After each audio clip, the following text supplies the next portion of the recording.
अस्सलाम वालेकुम व्यूअर्स, आज हम बात करने वाले हैं एक बहुत अहम और सेंसिटिव टॉपिक पे। हाँ जी दोस्तों, आज बात होगी एच पाइलोरी इन्फेक्शन के बारे में। इसकी जो है काजेज, सिम्टम, डायग्नोसिस और ट्रीटमेंट, इसकी मुकम्मल डिटेल मैं इंशाल्लाह आपको इस वीडियो में प्रोवाइड करूँगा। तो आपसे रिक्वेस्ट है कि आपने वीडियो को लास्ट तक देखना है। चलें जी, शुरू कर लेते हैं। दोस्तों, एच पाइलोरी इन्फेक्शन एक खास किस्म के जर्म जिसका नाम है हेलिकोबैक्टर पाइलोरी की वजह से होती है, जो कि हमारे निज़ाम इंहज़ाम यानी गैस्ट्रो इंटेस्टाइनल ट्रैक में रहता है और आस्ता आस्ता जो है हमारे मैदे में जख्म बना देता है, जिनको अल्सर्स कहते हैं। अगर इसको टाइम पे ट्रीट ना किया जा सके तो ये मैदे के कैंसर का बायस बन सकता है। दोस्तों, तकरीबन हर दूसरे बंदे के मैदा में जो है एच पाइलोरी जर्म्स रहते हैं, लेकिन कोई अलामत ज़ाहिर नहीं होती। इसकी जो देर पा अलामत ज़ाहिर होती हैं, सिम्टम्स हैं, वो दर्जन हैं।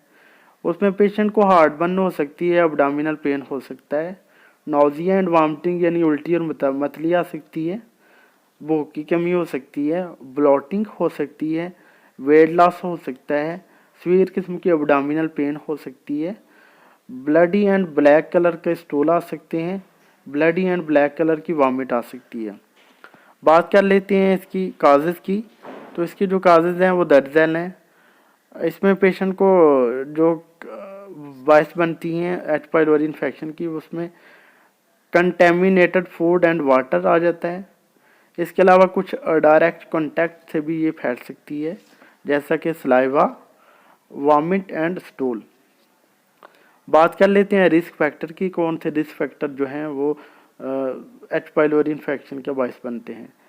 उसमें जो है, अगर आप क्राउडेड प्लेसेस पे रहते हैं यानी हजूम वाली जगह पे रहते हैं तो आपको एच पाइलोरी हो सकता है।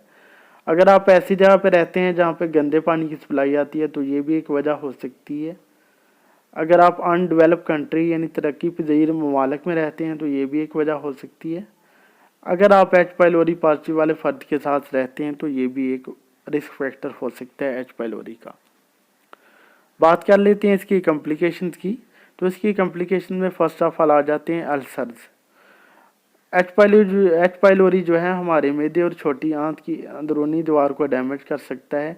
इसके नतीजे में मैदे के तेजाब से मैदा में जख्म बन सकता है, जिसको अल्सर कहते हैं।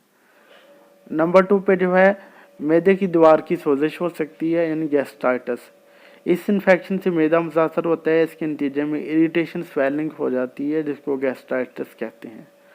नंबर 3 पे जो है स्टमक कैंसर हो सकता है। ये इन्फेक्शन जो है स्टमक कैंसर के रिस्क को बढ़ा देती है।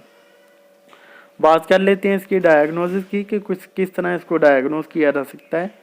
तो दोस्तों, इसकी तशखीस के लिए बहुत सारे टेस्ट किए जा सकते हैं, जिससे पता लग सकता है कि एच पाइलोरी इन्फेक्शन है कि नहीं।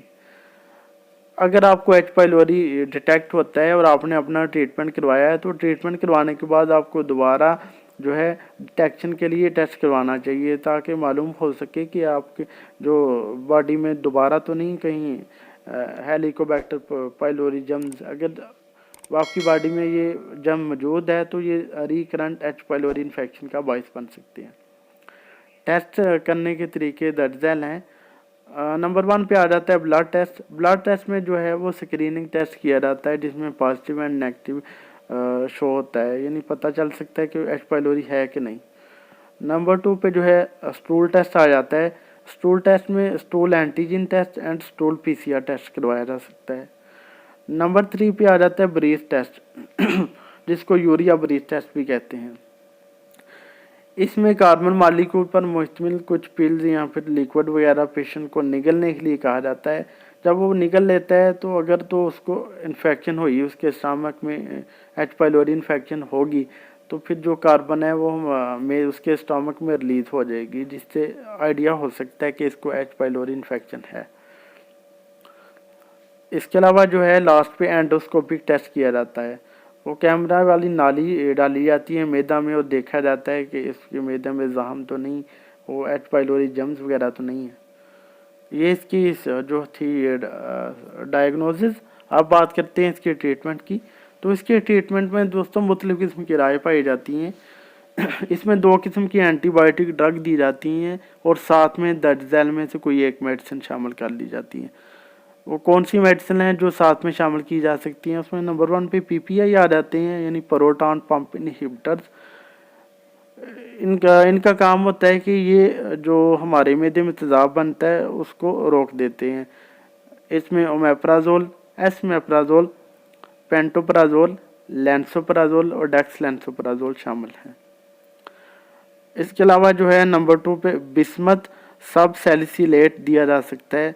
वो पेप्टोबिस्मोल के नाम से मशहूर है। इसका काम होता है कि हमारे जो मैदा में जहम होता है ये उस पर कोटिंग कर देता है, यानी तय लेयर बना देता है, तय चढ़ा देता है, जिससे हमारे मैदे के तेज़ाब से मज़ीद जहम जो है अल्सर डैमेज नहीं होता। नंबर 3 पे जो है वो एक्टो ब्लॉकर ऐड किए जा सकते हैं। एक्टो ब्लॉकर जो हैं वो हमारे जो हिस्टामिन एजेंट है उसको रोक देते हैं। हिस्टामिन एजेंट जो है हमारे मैदे में तेज़ाब बनाने का काम करता है, ये उसको जाके इनहिबिट कर देते हैं, तो इस तरह जो है वो तेज़ाब बनना रुक जाता है। उसमें सिमिटीडीन, रेनिटीडीन, फेमोटिडीन वगैरह शामिल हैं। अब आपको मैं 2 जो है वो कुलिये बना के देने लगा हूँ मेडिसिन के। इन दोनों में से कोई भी एक आप फार्मूला पेशेंट को यूज़ करवा सकते हैं।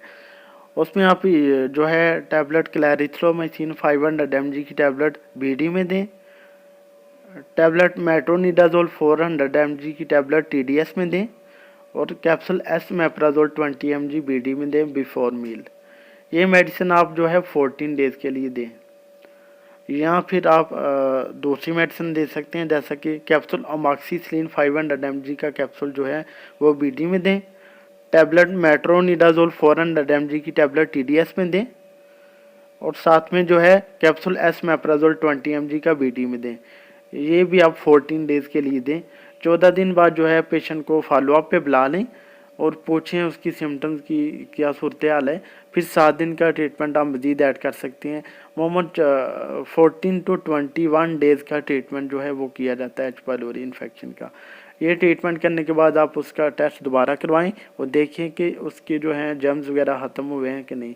अगर उसके जर्म्स वगैरह ख़त्म हो जाते हैं, एच पाइलोरी इन्फेक्शन क्लियर हो जाती है, तो फिर आप कुछ एहतियातें बता के उसको पीपीआई वगैरह साथ में दे दें या 2 महीने तक इस्तेमाल करें और परहेज़ रखें, तो इंशाल्लाह पेशेंट बिल्कुल ठीक रहेगा।